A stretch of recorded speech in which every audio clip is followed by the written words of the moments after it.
Hello दोस्तों, मैं हूं नीरज और आप देख रहे हैं स्टडी कॉमर्स। और आज हम इस वीडियो में रिग्रेशन एनालिसिस के बारे में पढ़ने वाले हैं। आप हमारे टेलीग्राम चैनल को भी ज्वाइन कर सकते हो, लिंक आपको डिस्क्रिप्शन में मिल जाएगा। आगे बढ़ने से पहले आप सभी के लिए एक क्वेश्चन में आपको कुछ इन्फॉर्मेशन दे रखा है, जैसे इंटरसेप्ट की वैल्यू दे रखा है 4, स्लोप की वैल्यू दे रखा है 3, इंडिपेंडेंट वेरिएबल की वैल्यू दे रखा है 5 और आपसे डिपेंडेंट वेरिएबल की वैल्यू पूछ रहा है। एक बार ऑप्शंस देख लेते हैं, क्या ये 14 होगा, 15 होगा, 21 होगा या फिर 19 होगा। कमेंट बॉक्स में इस क्वेश्चन को अटेम्प्ट करिए। वीडियो के एंड में मैं आपको इस क्वेश्चन का आंसर प्रोवाइड कराऊंगा with proper explanation. Regression analysis पढ़ने से पहले आपको कोरिलेशन के बारे में सभी चीज़ें पता होनी चाहिए।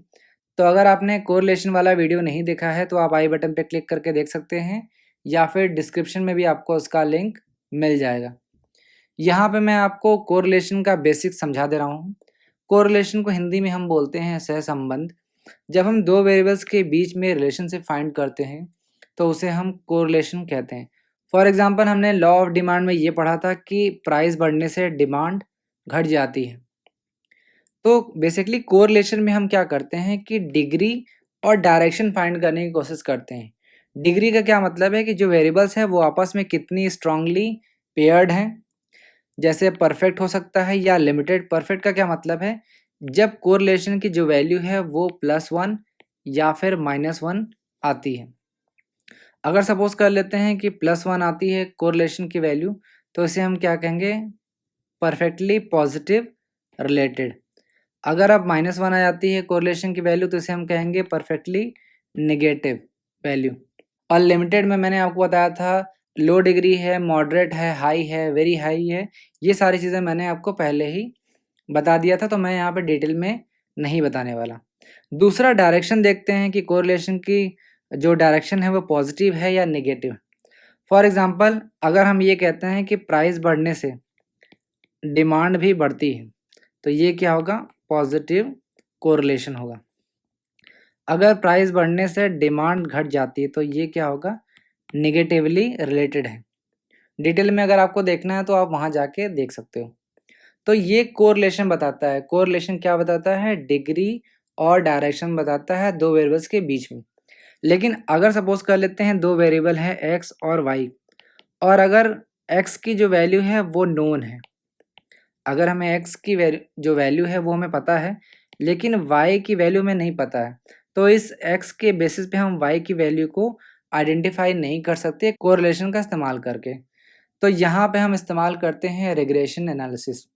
सपोज कर लेते हैं एक्स की वैल्यू जो है वो हमें नोन है और वाई की वैल्यू जो है वो अननोन है। तो एक्स की वैल्यू के बेसिस पे वाई की वैल्यू को आइडेंटिफाई करना है, रिग्रेशन एनालिसिस कहा जाता है। यहाँ पे ध्यान रखना कि जो नोन वैल्यू होगा, जो भी वेरिएबल की जो वैल्यू है वो नोन है तो उसे हम क्या बोलेंगे, इंडिपेंडेंट वेरिएबल। और जिसकी वैल्यू नहीं पता होगी उसे हम क्या बोलेंगे, डिपेंडेंट वेरिएबल। ये चीज़ समझ में आया आपको। अगर आपको एक शब्द में याद रखना है कि रिग्रेशन एनालिसिस क्या है तो वो है प्रिडिक्शन करना। प्रिडिक्शन, ठीक है, एक तरीके से अनुमान लगाना, एक वेरिएबल के बेसिस पे दूसरे वेरिएबल के बारे में अनुमान लगाना या प्रिडिक्शन करना ही रिग्रेशन एनालिसिस कहा जाता है। अगर आप चाहें तो इसे नोट भी कर सकते हैं। Regression analysis is a statistical method और technique which is used to identify the value of dependent variable on the basis of independent variable। तो यहाँ पे बेसिक से स्टार्ट करते हैं। रिग्रेशन एनालिसिस को हिंदी में हम क्या बोलते हैं, प्रतीप गमन विश्लेषण। आपको ज़्यादा कुछ समझने की ज़रूरत नहीं है, लेकिन रिग्रेशन एनालिसिस को हिंदी में क्या बोलते हैं ये चीज़ें आप ध्यान रख लो। प्रतीप गमन विश्लेषण कहते हैं हिंदी में रिग्रेशन एनालिसिस को हम। रिग्रेशन जो टर्म है उसका लिटरल मीनिंग क्या होता है, स्टेपिंग बैक और गोइंग बैक टूवर्ड्स एवरेज। ये ध्यान रखना। रिग्रेशन का शाब्दिक अर्थ क्या होता है कि जब हम एवरेज की तरफ वापस जाते हैं, स्टेपिंग बैक और गोइंग बैक टूवर्ड्स एवरेज, तो इसे हम रिग्रेशन कहते हैं। अब हम एवरेज की तरफ वापस क्यों जा रहे हैं ये मैं आपको थोड़ी देर में समझाता हूँ। सबसे पहले ये जान लो कि रिग्रेशन जो टर्म है इसको दिया था सर फ्रांसिस गैल्टन ने इन द ईयर 1877। ये एक ब्रिटिश बायोमेट्रिशियन थे। बायोमेट्रिशियन का क्या मतलब होता है? जीव सांख्यिकीविद, यानी an expert in the application of statistical analysis to biological data. ठीक है, आपको सिर्फ इतना याद रखना है कि regression analysis Sir Francis Galton ने दिया है in the year 1877। Galton studied the relationship between father's height and son's height. Galton ने क्या किया?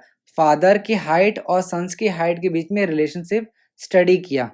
ध्यान रखना है आपको कि height of fathers and sons, इन्होंने फादर्स की हाइट और उनके बच्चों की हाइट के बीच में रिलेशनशिप स्टडी किया और उन्होंने ये पाया कि जो लंबे कद के फादर्स थे उनके बच्चे लंबे कद के हुए और जो छोटे कद के फादर्स थे उनके जो बच्चे थे वो छोटे कद के हुए। यहाँ पे दो सिनेरियो है, मैं आपको नोट करके बता दे रहा हूँ। फर्स्ट है tall parents have tall sons. यहाँ पे पेरेंट्स ना लिख के मैं फादर लिख देता हूँ। ठीक है, ये ध्यान रखना, tall fathers have tall sons. और दूसरा जो केस था वो था शॉर्ट फादर्स हैव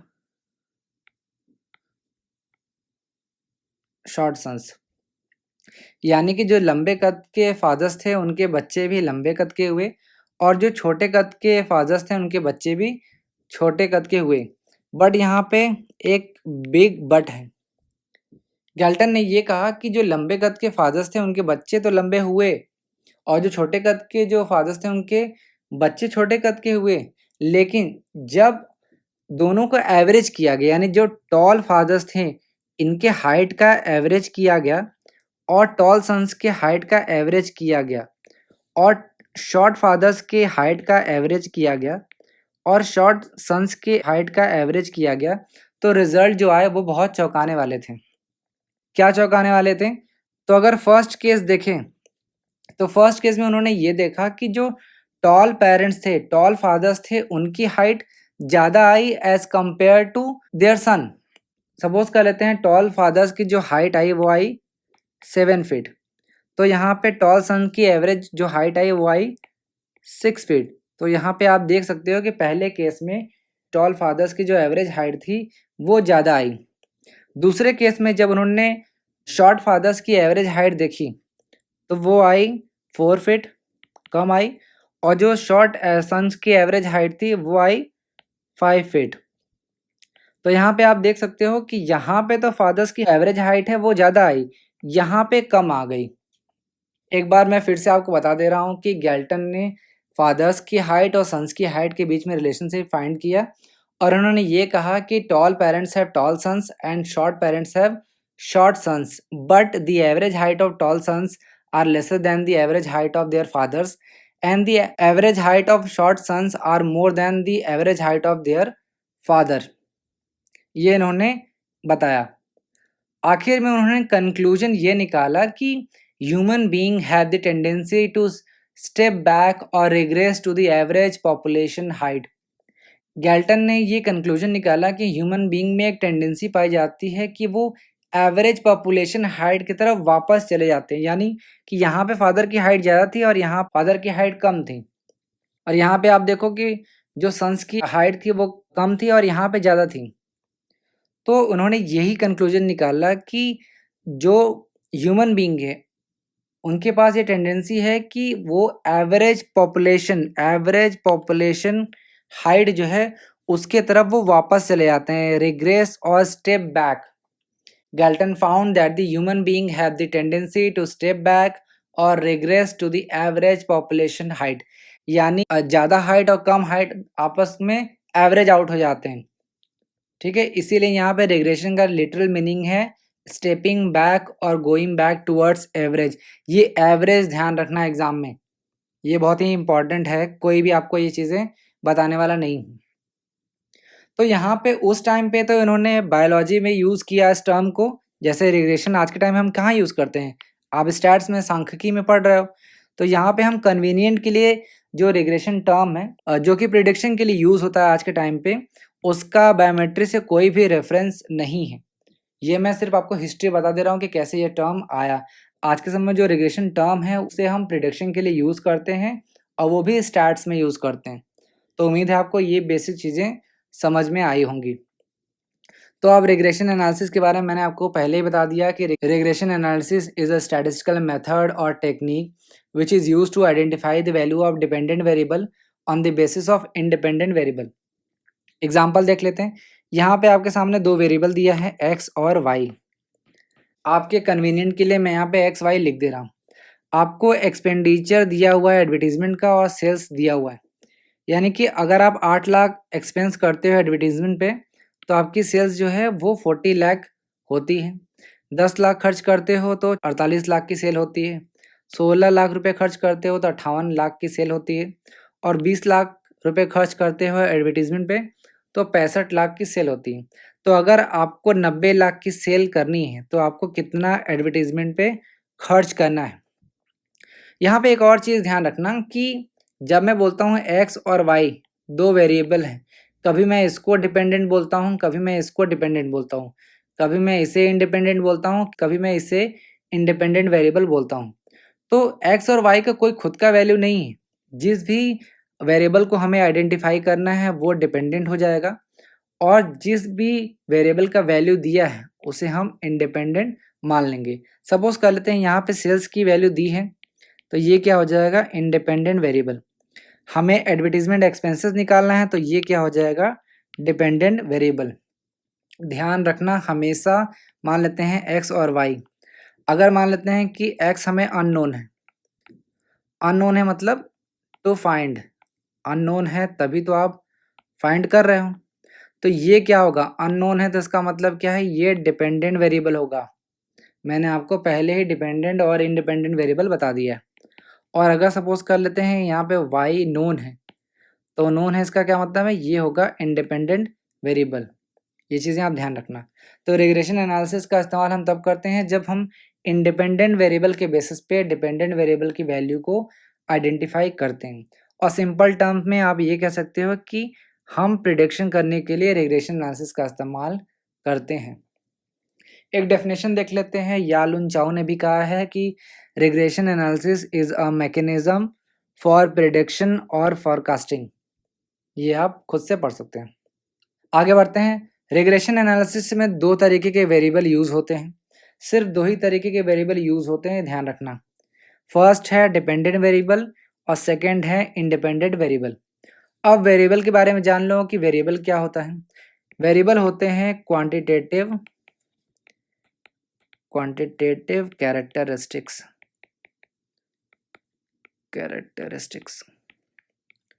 ठीक है। क्वांटिटेटिव कैरेक्टरिस्टिक्स जो हैं वो वेरिएबल्स होते हैं। फॉर एग्जांपल हाइट मान लेते हैं 6 फीट है। एग्जांपल एक और ले लेते हैं वेट का, वेट मान लेते हैं 80 kg। तो वेरिएबल्स क्या है जब हम क्वांटिटेटिव कैरेक्टरिस्टिक्स को शो करते हैं बताते हैं तो वो वेरिएबल होता है। तो यहाँ पे एग्जांपल आपने देख लिया वेट और हाइट का। वेरिएबल रिग्रेशन एनालिसिस में सिर्फ दो होते हैं, ये इंपॉर्टेंट है, ध्यान रखो कि रिग्रेशन एनालिसिस में हम सिर्फ दो वेरिएबल्स के बारे में बात करते हैं। फर्स्ट होता है डिपेंडेंट वेरिएबल और दूसरा होता है इंडिपेंडेंट वेरिएबल। डिपेंडेंट वेरिएबल का क्या मतलब होता है, ये अननोन होता है। जैसे आपने क्वेश्चन में देखा मैंने आपको डिपेंडेंट वेरिएबल के बारे में पूछा है तो उसका क्या मतलब है कि डिपेंडेंट वेरिएबल जो होगा वो अननोन होगा। अननोन होगा तो हम क्या करेंगे टू फाइंड, भाई अननोन है तभी तो हम कैलकुलेट कर रहे हैं। और इंडिपेंडेंट वेरिएबल क्या होगा ये होगा नोन, ये आपको ऑलरेडी गिवन होगा। मैं आपके लिए यहाँ पे लिख दे रहा हूँ कि क्वेश्चन में आपको इंडिपेंडेंट वेरिएबल गिवन होगा। अब यहाँ पे एक और इम्पॉर्टेंट चीज़ आपको समझ में आना ज़रूरी है और वो ये है कि जो डिपेंडेंट वेरिएबल है वो सिर्फ एक हो सकता है, यानी dependent variable can be one only.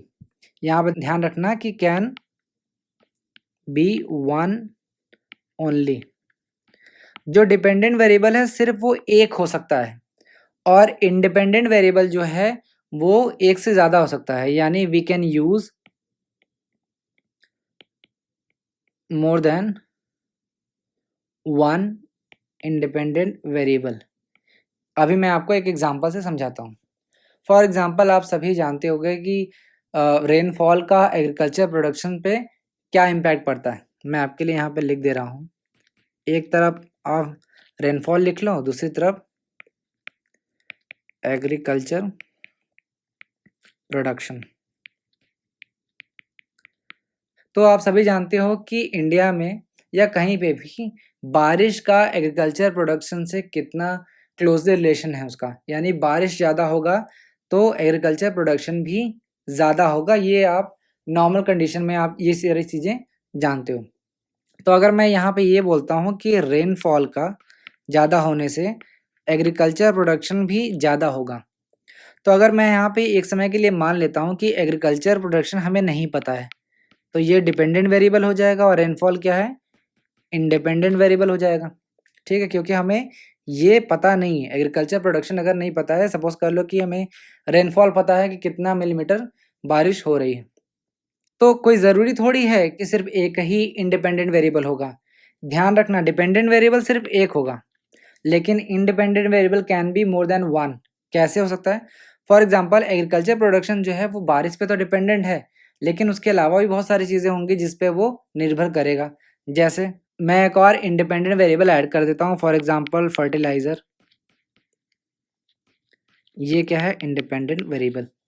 तो इतना सारा बताने का मतलब मेरा यही था कि आपको पता होना चाहिए कि डिपेंडेंट वेरिएबल सिर्फ एक हो सकता है और इंडिपेंडेंट वेरिएबल जो है वो एक से ज़्यादा हो सकता है, यानी कि we can use more than one independent variable. ये सारी चीज़ें आपको उम्मीद है समझ में आई होगी। अब आगे बढ़ते हैं डिपेंडेंट और इंडिपेंडेंट वेरिएबल के बारे में और सारी चीज़ें जानते हैं। मैंने आपको बताया कि डिपेंडेंट वेरिएबल जो है वो अननोन होता है, तब हम उससे प्रेडिक्ट करते हैं, यानी उसे कैलकुलेट करते हैं। इसे अलग-अलग नामों से जानते हैं, ये देखिए इम्पोर्टेंट है, ध्यान रखना। तो डिपेंडेंट वेरिएबल को हम लोग अलग-अलग नामों से जानते हैं, जैसे रिग्रेस्ड, प्रिडिक्टेड या फिर एक्सप्लेन्ड वेरिएबल। और इंडिपेंडेंट वेरिएबल क्या है? ये नोन है, यानी इसका इस्तेमाल करके हम दूसरे डिपेंडेंट वेरिएबल की वैल्यू को हम आइडेंटिफाई करते हैं। और इसको भी अलग-अलग नामों से जानते हैं, जैसे रिग्रेसर, प्रिडिक्टर या एक्सप्लेनेटरी वेरिएबल। तो ये छोटी-छोटी चीज़ें भी आपको पता होनी चाहिए। अब आगे बढ़ते हैं टाइप्स ऑफ रिग्रेशन की। तो रिग्रेशन भी अलग-अलग तरीके के हो सकते हैं, जैसे simple regression, multiple regression, linear regression, curvy linear regression. Simple regression में क्या होता है? दो वेरिएबल्स का इस्तेमाल होता है। कौन-कौन से? Dependent variable and independent variable. Multiple regression में क्या होता है? More than two variables. Linear में क्या होता है? एक स्ट्रेट लाइन होती है। और कर्वी लीनियर में एक स्ट्रेट लाइन नहीं होती, यानी कर्व होता है। और इस पूरे वीडियो में एक चीज़ ध्यान रखना कि जब भी मैं कोई भी चीज़ एक्सप्लेन कर रहा हूँगा, तो वो मैं सिर्फ सिंपल रिग्रेशन या फिर लीनियर रिग्रेशन के बारे में बता रहा हूँ। यहाँ पे आपको मल्टी रिग्रेशन और कर्वी लीनियर के बारे में डिटेल में मैं आपको नहीं बता रहा हूँ, क्योंकि वो आपके सिलेबस में नहीं है। जब भी दो वेरिएबल्स की बात करूँगा तो वो सिंपल रिग्रेशन होगा। अगर मैं स्ट्रेट लाइन की बात करूँगा तो वो लीनियर रिग्रेशन होगा। ये आपको ध्यान रखना है, क्योंकि आगे वीडियो में मैं आपको और भी सारी चीज़ बताऊँगा जो कि इन्हीं दोनों से रिलेटेड है। एक बार टाइप्स ऑफ रिग्रेशन को जान लेते हैं ब्रीफली। सिंपल रिग्रेशन में क्या होता है कि जब हम दो वेरिएबल्स को स्टडी कर रहे होते हैं तो उसे हम सिंपल रिग्रेशन कहते हैं। नेक्स्ट है मल्टीपल रिग्रेशन। मल्टीपल रिग्रेशन में हम क्या करते हैं? दो से अधिक वेरिएबल को स्टडी करते हैं, इसे हम मल्टीपल रिग्रेशन कहते हैं। थर्ड है लीनियर रिग्रेशन। जब रिग्रेशन लाइन एक स्ट्रेट लाइन के फॉर्म में होती है तो उसे हम लीनियर रिग्रेशन कहते हैं। फोर्थ है कर्वी लीनियर। जब एक स्ट्रेट लाइन नहीं बनता, यानी रिग्रेशन जो लाइन है वो एक स्ट्रेट लाइन के फॉर्म में नहीं होती है बल्कि एक कर्व के फॉर्म में होती है, तो उसे हम कर्वी लीनियर या फिर नॉन लीनियर भी कहते हैं। ये आप ध्यान रखिएगा। अब बात करते हैं difference between correlation and regression. आपको बेसिक डिफरेंस पता होना चाहिए। सबसे पहले कोरिलेशन की बात करते हैं, तो मैंने आपको बताया कि डिग्री और डायरेक्शन फाइंड करने के लिए हम कोरिलेशन का इस्तेमाल करते हैं। और रिग्रेशन में हम क्या करते हैं? नेचर पता करते हैं, यानी कि एक वेरिएबल के बेसिस पे दूसरे वेरिएबल्स को प्रेडिक्ट करने की कोशिश करते हैं। नेक्स्ट है coefficient of correlation varies between -1 to +1। जो कोरिलेशन कोएफिशिएंट की वैल्यू होती है वो -1 से +1 के बीच में आती है। अगर सपोज कर लेते हैं +1 है तो इसे हम क्या बोलेंगे, इसे हम बोलेंगे परफेक्टली पॉजिटिव कोरिलेशन, और -1 है तो इसे बोलेंगे परफेक्टली नेगेटिव कोरिलेशन, जबकि रिग्रेशन में ऐसी कोई बात नहीं होती है। थर्ड है coefficient of correlation is independent of change of scale and origin. Change of scale का मतलब सबसे पहले समझ लो, मल्टीप्लाई कर रहे हो या फिर डिवाइड कर रहे हो। ओरिजिन का क्या मतलब है, प्लस कर रहे हो या फिर माइनस कर रहे हो। तो अगर हम कोएफिशिएंट ऑफ कोरिलेशन की जो वैल्यू आएगी, अगर उसमें हम मल्टीप्लाई करें या डिवाइड करें, प्लस करें या माइनस करें, यानी चेंज ऑफ स्केल करें चाहे ओरिजिन करें, उस वैल्यू में कोई भी चेंज नहीं होने वाला है, यानी वो independent of change of scale और ओरिजिन है। रिग्रेशन की बात करें तो regression coefficient are independent of change of origin but not of scale, यानी अगर हम प्लस या फिर माइनस करते हैं तो रिग्रेशन कोएफिशिएंट की वैल्यू में कोई चेंजेस नहीं होगा, लेकिन जहाँ पे हम मल्टीप्लाई और डिवाइड करेंगे तुरंत वैल्यू चेंज हो जाएगी, यानी वो इंडिपेंडेंट है of change of origin but not of scale. ठीक है, तो ये बहुत ही ज़्यादा इंपॉर्टेंट कैरेक्टरिस्टिक्स है, ये ध्यान रखना। नेक्स्ट है कोरिलेशन जो है वो एक रिलेटिव मेजर है और रिग्रेशन जो है वो एक एब्सोल्यूट मेजर है।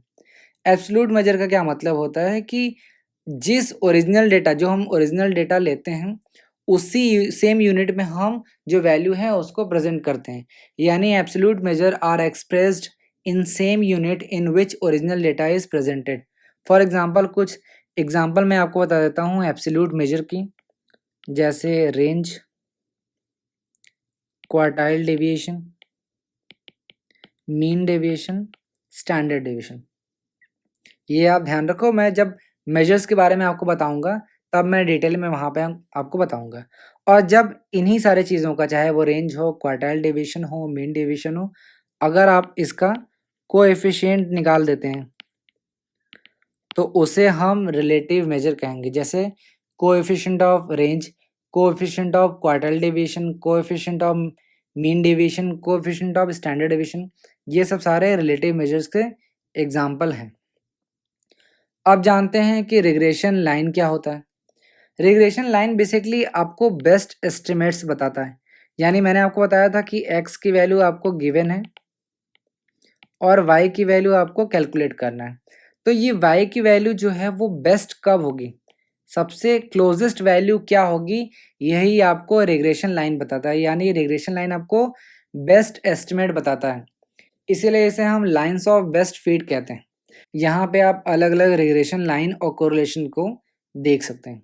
अब ये जानते हैं कि why there are two regression lines, कि दो रिग्रेशन लाइन क्यों होती हैं।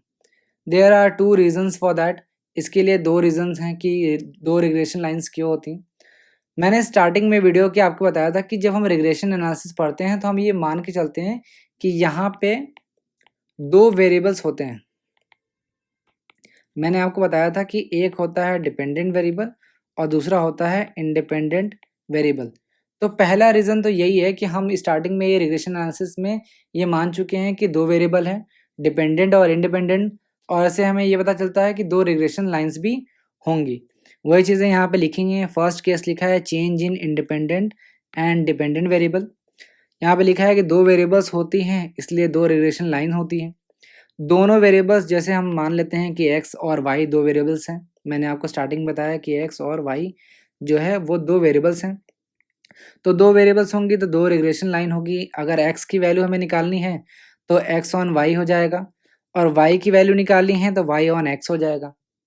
यही चीज़ें वहाँ भी नीचे भी लिखी हैं कि अगर x ऑन y लिखा है तो इसका मतलब क्या है कि x की वैल्यू हमें पता चल रही है, और अगर y लिखा है तो y ऑन x हो जाएगा, यानी y की बेस्ट वैल्यू हमें पता चल रही है। तो दो वेरिएबल्स के कारण ही दो रिग्रेशन लाइन होती है। और दूसरा जो इम्पोर्टेंट रीज़न है वो ये है कि प्रिंसिपल ऑफ लीस्ट स्क्वायर्स। हमने अभी पढ़ा कि रिग्रेशन लाइंस जो हैं वो हमें बेस्ट एस्टिमेट देती हैं, जिन्हें हम लाइंस ऑफ बेस्ट फिट कहते हैं। और जो लाइंस ऑफ बेस्ट फिट है वो बेस्ड हैं on the principle of least squares. और ये प्रिंसिपल ऑफ लीस्ट स्क्वायर क्या बोलता है, sum of square of the deviations of different value from this line shall be minimum. यानी जब हम डेविएशन लेके उसका स्क्वायर करके उसको ऐड कर देंगे तो जो वैल्यू आएगी वो आएगी मिनिमम।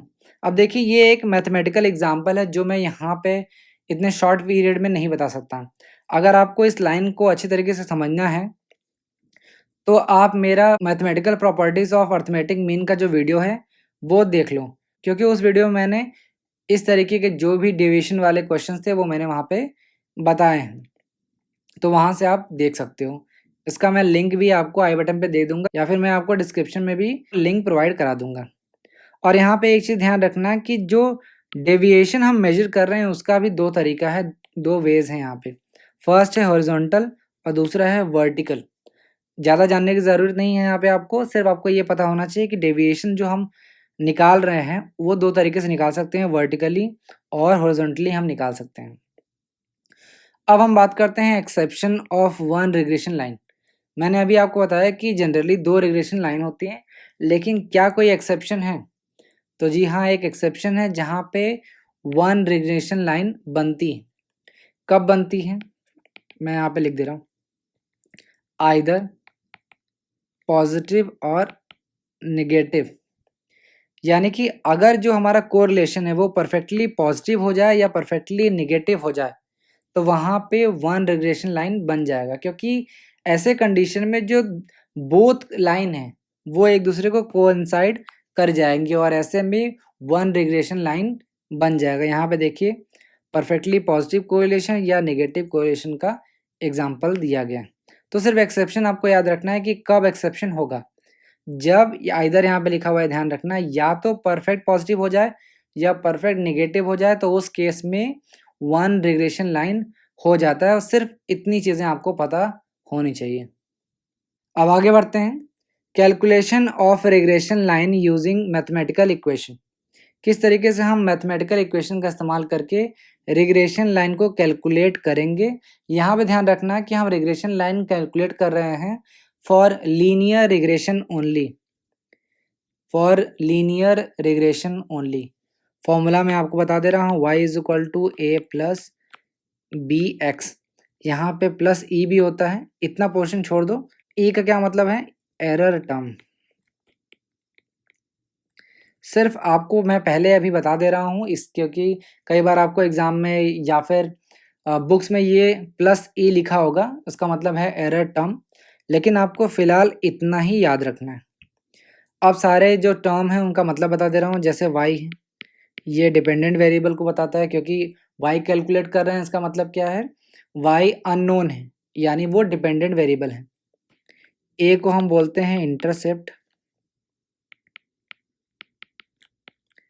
b को बोलते हैं स्लोप, इसे हम स्लोप ऑफ लाइन कहते हैं, और x जो है वो है आपका इंडिपेंडेंट वेरिएबल, क्योंकि ये आपको नोन है, और e को हम एरर टर्म कहते हैं। अब समझ लो कि डिपेंडेंट वेरिएबल क्या है। डिपेंडेंट वेरिएबल क्या है कि डिपेंडेंट वेरिएबल का मतलब है कि ये वैल्यू हमें अननोन है, इसे हमें फाइंड करना है। टू फाइंड ए है इंटरसेप्ट। इंटरसेप्ट का क्या मतलब है कि सपोज कर लो ये जो x है, अगर x की वैल्यू 0 हो जाती है तो y की वैल्यू क्या होगी? If x value is 0 then what will be the value of y? ये बताता है इंटरसेप्ट। ध्यान रखो, जो इस x की वैल्यू है, अगर सपोज कर लेते हैं इस x की वैल्यू 0 हो जाती है तो इस y की वैल्यू क्या होगी, यही इंटरसेप्ट बताता है। अब बात करते हैं b की, जो है स्लोप ऑफ लाइन। स्लोप का क्या मतलब है कि सपोज कर लेते हैं कि अगर हम एक यूनिट इंक्रीज कर देते हैं x में, x यहाँ पे आप देखो क्या है, ये है इंडिपेंडेंट वेरिएबल, तो y में कितना परसेंट का चेंज आएगा? एक बार फिर से देखो, x क्या है? मैंने आपको बताया कि x नोन है। नोन है इसका मतलब क्या है? इंडिपेंडेंट वेरिएबल है। तो अगर हम इंडिपेंडेंट वेरिएबल में अगर एक यूनिट से इंक्रीज कर दें, ये मैंने इंक्रीज किया है, अगर एक यूनिट से इंक्रीज कर दें तो y की वैल्यू में कितने परसेंट से चेंज आएगा, ये आपका स्लोप ऑफ लाइन बताता है। वही सारी चीज़ें यहाँ भी लिखी हैं। y is equal to dependent variable, a है इंटरसेप्ट और b है स्लोप ऑफ द लाइन और x के हैं इंडिपेंडेंट वेरिएबल। ये चीज़ें आपको जानना बहुत ही ज़्यादा ज़रूरी है, क्योंकि एग्ज़ाम में जब भी क्वेश्चंस आएँगे तब आप कर नहीं पाओगे अगर आपको प्रैक्टिकली ये सारी चीज़ें नहीं पता होंगी तो। अब बात करते हैं रिग्रेशन इक्वेशन की। रिग्रेशन इक्वेशन क्या है? जब हम रिग्रेशन लाइन को अलजेब्रिकली एक्सप्रेस करते हैं तो उसे हम रिग्रेशन इक्वेशन कहते हैं। आप सभी जानते हैं कि हमारे पास 2 रिग्रेशन इक्वेशन हैं। एक है x ऑन y और दूसरा है y on x। x on y का क्या मतलब है? हमें x की वैल्यू पता नहीं है, ये हम फाइंड कर रहे हैं। और जब हम y ऑन x कहेंगे तो वहाँ पे y की वैल्यू पता नहीं होगी। तो यहाँ पे फर्स्ट है regression equation of x on y, यानी x की वैल्यू हमें पता नहीं है, y की बेसिस पे हमें x निकालना है। तो फॉर्मूला क्या हो जाएगा? ब्रैकेट में x minus X bar is equal to R into standard deviation of x upon standard deviation of y, bracket में y minus Y bar. x क्या है? Value of x variable to be predicted. यहाँ पे देखो ये क्या है? x जो है हमारा वो है वैल्यू ऑफ x, ठीक है? ये आपका डिपेंडेंट वेरिएबल है क्योंकि यही तो आप फाइंड कर रहे हो। और x बार क्या है? ये मीन है, मीन ऑफ x सीरीज, ठीक है? चाहे अर्थमेटिक मीन बोलो चाहे मीन बोलो, दोनों का मतलब एक ही। और r क्या है? Correlation coefficient of x and y series. Standard deviation of x क्या है? x सीरीज का स्टैंडर्ड डेविएशन, इस तरीके से आप लिख भी सकते हैं। और वही चीज़ यहाँ पे है, standard deviation of y series. y क्या है? Value of y। यहाँ पे y क्या है?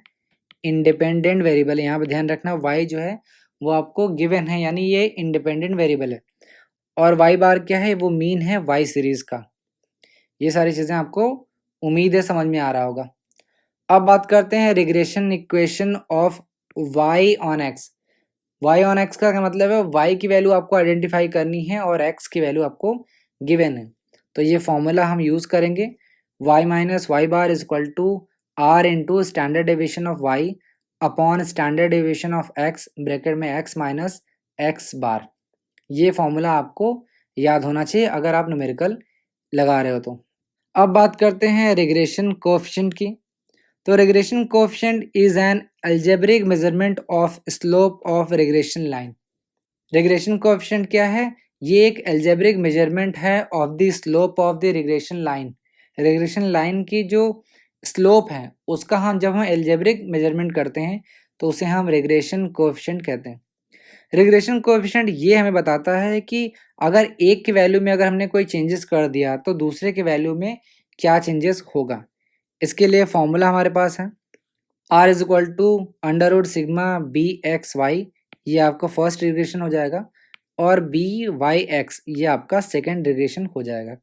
इस तरीके से आप देख सकते हो कि 2 रिग्रेशन है हमारे पास। अगर बी एक्स वाई लिखा हुआ है तो इसका क्या मतलब है कि हमें एक्स की वैल्यू फाइंड करनी है, और बी वाई एक्स लिखा है तो इसका मतलब है वाई की वैल्यू फाइंड करनी है। इस तरीके से आप ये भी बोल सकते हो कि regression coefficient of X on Y, यानी बी एक्स वाई कह सकते हैं इसको, और वाई ऑन एक्स का मतलब क्या है? B Y X. ये आप ध्यान रखना। अब आगे बढ़ते हैं और प्रॉपर्टीज ऑफ रिग्रेशन कोएफिशिएंट के बारे में जानते हैं। तो रिग्रेशन कोएफिशिएंट की प्रॉपर्टीज जो है वो बहुत ही ज़्यादा इंपॉर्टेंट है। कई बार यहीं से क्वेश्चन आपको एग्जाम में डायरेक्टली पूछ लिया जाता है, तो 3 से 4 बार इस वीडियो को ज़रूर देख लेना। अगर नहीं देख पा रहे तो सिर्फ सुन लेना ताकि आपका कॉन्सेप्ट क्लियर हो सके और जब एग्जाम में क्वेश्चन पूछे तो आप आसानी से सारे क्वेश्चंस का आंसर दे सको। तो एक बार सारे प्रॉपर्टीज को देख लेते हैं। फर्स्ट प्रॉपर्टी कह रहा है same sign, both regression coefficient will have the same algebraic sign. इसका क्या मतलब है? यहाँ पे देखो लिखा है बोथ रिग्रेशन, इसका मतलब है कि 2 रिग्रेशन कोएफिशिएंट होगा। फर्स्ट क्या होगा? बी एक्स वाई, सेकेंड होगा बी वाई एक्स। यहाँ पे 2 रिग्रेशन कोएफिशिएंट हैं, उनकी जो साइन उनका जो साइन है वो दोनों सेम होगा, यानी कि अगर एक पॉजिटिव आ रहा है तो दूसरा भी पॉजिटिव आएगा, अगर एक नेगेटिव है तो दूसरा भी नेगेटिव होगा। ये आपका फर्स्ट प्रॉपर्टी कहता है ऑफ रिग्रेशन कोएफिशिएंट। दूसरा बात करते हैं वैल्यू ऑफ कोएफिशिएंट। इसमें लिखा है कि both regression coefficient can not be greater than 1। ये आप ध्यान रखना कि can not be greater than 1 का क्या मतलब है कि ये जो दोनों रिग्रेशन कोएफिशिएंट है वो एक से ज़्यादा नहीं हो सकते। आगे लिखा है if one regression coefficient is greater than 1 the other must be less than 1। यानी कि अगर एक रिग्रेशन कोएफिशिएंट 1 से ज़्यादा है तो दूसरा 1 से कम होगा। इतना बड़ा आपको पढ़ने की ज़रूरत नहीं है, आप सिंपली ये लिख सकते हो कि bxy सपोज़ कर लेते हैं कि 1 से ज़्यादा है, तो दूसरा क्या होगा byx 1 से कम होगा। ये आप बना लेना, इससे आपको आसानी होगी याद करने में। नेक्स्ट है कैलकुलेशन ऑफ कोरिलेशन कोएफिशिएंट। इसमें कह रहा है कि if both regression coefficient are known then correlation coefficient can be calculated by using this formula. यहाँ पे आप देखो एक रिग्रेशन कोएफिशिएंट है, ये सेकंड है। तो कह रहा है कि अगर दोनों रिग्रेशन कोएफिशिएंट आपको पता है, नोन है, गिवन है, तो आप कोरिलेशन की वैल्यू भी निकाल सकते हो, यानी कि कोरिलेशन कोएफिशिएंट आप निकाल सकते हो जिसे हम स्मॉल r से डिनोट करते हैं। अब ये प्रॉपर्टीज़ पढ़ा समझ में आ रहा है, क्योंकि मैंने आपको जब कोरिलेशन की प्रॉपर्टी पढ़ाई थी तो मैंने वहाँ पे बताया था कि correlation coefficient is the geometric mean of two regression coefficient. अगर आपको याद हो तो ये प्रॉपर्टी मैंने कोरिलेशन में आपको पढ़ाई थी। तो ये सारे जितनी भी प्रॉपर्टीज़ हैं, 6 इम्पॉर्टेंट प्रॉपर्टीज़ हैं, ये सारे इम्पॉर्टेंट है, ये आप ध्यान रखना। अब आइए नेक्स्ट प्रॉपर्टी देखते हैं, साइन ऑफ कोरिलेशन कोएफिशिएंट। इसमें आपको ये बता रहा है कि जो कोरिलेशन का जो साइन होगा वो आपके जो रिग्रेशन कोएफिशिएंट के साइन है वो सारे साइन जो है वो सेम होंगे, यानी कोएफिशिएंट ऑफ कोरिलेशन और रिग्रेशन कोएफिशिएंट के जो साइन हैं वो हमेशा सेम होंगे, यानी कि r और bxy और byx ये तीनों के जो साइन है वो हमेशा सेम होंगे। यानी एक प्लस है तो बाकी दोनों भी प्लस होंगे, एक माइनस है तो बाकी दोनों भी माइनस होंगे। नेक्स्ट बात करते हैं mean and coefficient of correlation की। तो इसमें बता रहा है कि arithmetic mean of both regression coefficient will be equal और greater than the coefficient of correlation symbolically. ये मुझे कुछ प्रॉपर्टीज में प्रॉब्लम लग रहा है, तो मैं इसको एक्सप्लेन अभी करूँगा नहीं। अगर आपको बुक में मिल जाए तो इसे आप एक बार क्रॉस चेक कर लेना। फिलहाल मैं इसको स्किप कर दे रहा हूँ। आगे बढ़ते हैं, रिग्रेशन कोएफिशिएंट की बात करते हैं। Regression coefficient are independent of change of origin but not of scale. ये मैंने आपको बताया कि अगर जो रिग्रेशन कोएफिशिएंट है अगर उसके वैल्यू में आप प्लस या माइनस करते हो तो उसमें कोई फ़र्क नहीं आएगा, यानी वो इंडिपेंडेंट है of change of origin but not of scale, यानी कि अगर आप डिवाइड करते हो या फिर मल्टीप्लाई करते हो तो वैल्यू में चेंज आ जाएगा, यानी वो डिपेंडेंट ऑफ स्केल है। तो ये आप प्रॉपर्टीज़ में ध्यान रखना। जो फिफ्थ प्रॉपर्टी है वो मुझे कुछ गड़बड़ लग रही है, तो ये आप एक बार क्रॉस चेक कर लीजिएगा। तो ये था प्रॉपर्टीज़ ऑफ रिग्रेशन कोएफिशिएंट। अब वापस से क्वेश्चन में आते हैं। क्वेश्चन में मैंने आपसे पूछा था कि डिपेंडेंट वेरिएबल का वैल्यू क्या होगा। तो मैंने आपको इक्वेशन बताया था a प्लस बी एक्स।